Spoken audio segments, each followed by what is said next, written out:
प्रभु हरि राम कृष्ण राधम जगन मोहन रेड्डी क्या हुआ అడుగు బొక్కరా రారా ఏం దేవసేన చిత్రహింసల్లో ఏం లోటుపాట్లు లేవు కదా. కొడుతున్నారమ్మా, నిన్ను కొడుతున్నాడా? రీజన్ లేకుండా కొడుతున్నారమ్మా. అయిపోయినా నీ చాడీలు? నిజమే కదా సార్. కింద పోయి సంగతి చెప్పు.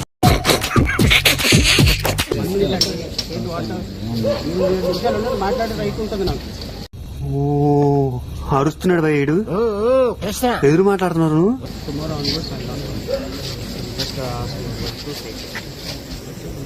చెప్పినట్టు జరిగిపోతుంది. మొక్క జరుగుద్ది.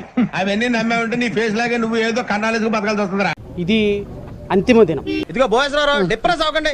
బహుశా ఈ దేశంలో డాక్టర్ బిఆర్ అంబేద్కర్ గారు రాసిన రాజ్యాంగం ఉందో లేదో ఆ టెన్షన్ నాకు ఉంది రోయ్. మరొక్కసారి టెస్ట్ చేసుకోవాల్సిన పరిస్థితి ఉందేమో అని నాకు అనిపిస్తుంది. నా ఒక్కనికే అట్లా అనిపిస్తుందా అనుకున్నా, నీకు కూడా అట్లనే అనిపిస్తుందా?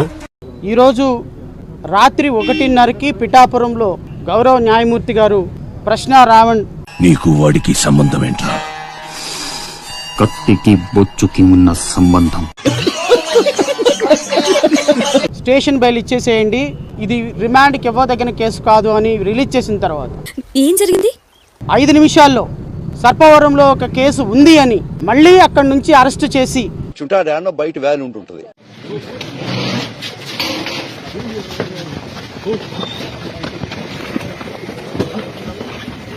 కోడి పిల్లలు గద్ద తనుకోబోతాయి చూడు, అట్ట తనుకోబోతారు గద్ద కోడి పిల్లల్ని.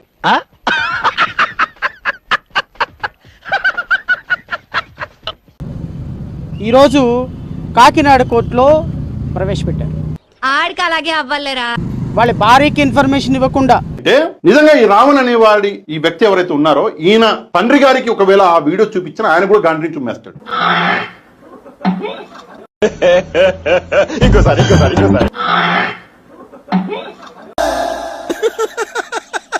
ఎందుకు ప్రవేశపెట్టారయ్యా అంటే ఎందుకు గౌరవ లేదు, తొక్కలేదు. పవన్ కళ్యాణ్ బాగా బరి తెగించావు. నీకెక్కలేదు, బరి తెగించిందానికి నేనేం చేస్తానో తెలుసా? ఏం చేస్తారు చెప్పనా? చెప్పు. ఎందుకంటే ప్రజాస్వామ్యాన్ని గౌరవించిన వ్యక్తిని గౌరవించాల్సిన అవసరం నాకు కూడా లేదు. నెక్స్ట్ వేసేది నిన్నే. అదంట కులం, మతం, ప్రాంతాల మీదంట విద్వేషాలు సృష్టించటం అంట.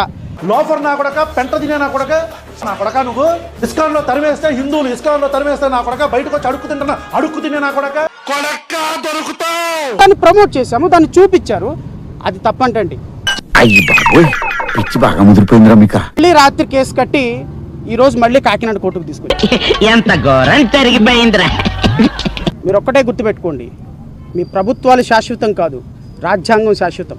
అలాంటివి మీరు మాట్లాడితే కామెడీగా ఉంటదన్నా. చట్టాలు శాశ్వతం. పోలీస్ అధికారులు గుర్తుపెట్టుకోండి, ఈ రోజు పవన్ కళ్యాణ్ ఉంటాడు, రేపు శ్రవణ్ కుమార్ ఉంటాడు, ఎల్లుండి రావణ్ కుమార్ ఉంటాడు. కానీ మీరు రాజ్యాంగాన్ని, ఐపీసీని, బిఎన్ఎస్ని, బిఎన్ఎస్ఎస్ని పాటించాలి. నేను లేని టైం చూసి పెద్ద మనిషిని స్టేషన్కి తీసుకొచ్చి కొడతావా? సారీ సార్, తప్పైపోయింది, ఆపండి. సార్ లేకుండా కొట్టినందుకు చాలా ఫీల్ అవుతున్నారు. మళ్ళీ ఫస్ట్ నుంచి మొదలు పెట్టాను. అరే జావు సాలే జావు, ఊపుకుంటూ వచ్చావా మళ్ళీ కొట్టించడానికి? తొబ్బే తొబ్బే.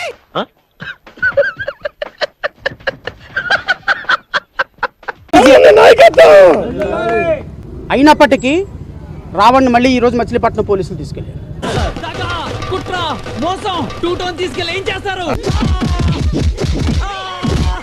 What kind of treatment that people are giving? వీడికి గోలీ సోడా ఎక్కించండి. దాడి చేస్తారా? పవన్ కళ్యాణ్ గారు దాడి చేస్తారా? 500 మంది కోడిగుట్లు, రాళ్లతోటి, రాడ్లతోటి దాడి చేస్తారా? ఇలాంటి వెధవల వల్లే మన తెలుగు వాళ్ళ పరువు పోతుంది. ఇదా మీ డెమోక్రసీ? దీనికోసం మీకు హోమ్ మినిస్టర్ కావాలి? దీనికోసమా క్రిమినల్స్ ని కాళ్ళకి కాళ్ళు, కీళ్ళకి కీళ్లు విరక్కొట్టేటువంటి గౌరవ ఉప ముఖ్యమంత్రి గారు? అరే దొంగలని మీరే భలే ఒప్పుకున్నారా. మళ్ళీ ఇప్పుడు మచిలీపట్నం తీసుకెళ్లారు. నేను మళ్ళీ రేపు మచిలీపట్నం వెళ్తా. రెండో విడత కోటింగ్ కూడా పూర్తయింది. ఇప్పుడే కంట్రోల్ రూమ్ షిఫ్ట్ చేశారండి. మా చంటి గాడికి ఏమన్నా అయ్యిందో? ఏమీ కాలేదండి. సిఐ గారు మీ వాడిని టచ్ కూడా చేయలేదు.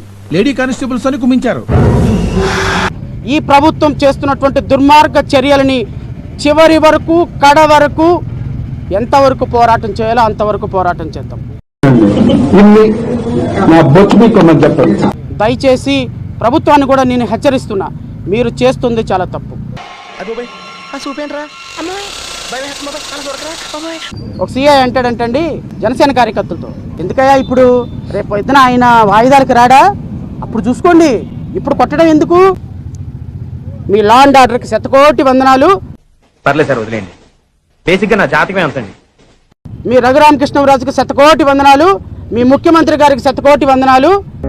ఏడుస్తున్నాడు. ఏడవట్లేదా? కన్నీళ్ళు గారి ప్యాంటు కూడా తడిచిపోయింది, ఏడవట్లేదంట. గబ్బా you cried, it's over, don't fool around. చివరిగా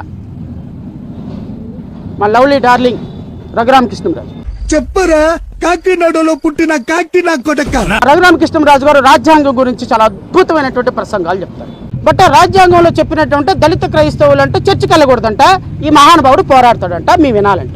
ఇప్పుడు దాకా మీరు ఎదుటి భయపడుతుంటే చూడడం తప్ప మీరు ఎప్పుడు భయపడలేదు, అంతేగా? విత్ ఇన్ షార్ట్ టైం మీరు భయపడతారు, నేను పెడతాను. కాబట్టి రఘురామకృష్ణరాజు, నువ్వు నన్ను అరెస్ట్ చేయాలి, నన్ను అరెస్ట్ చేయాలి, నన్ను అరెస్ట్ చేయాలి, చేసుకో.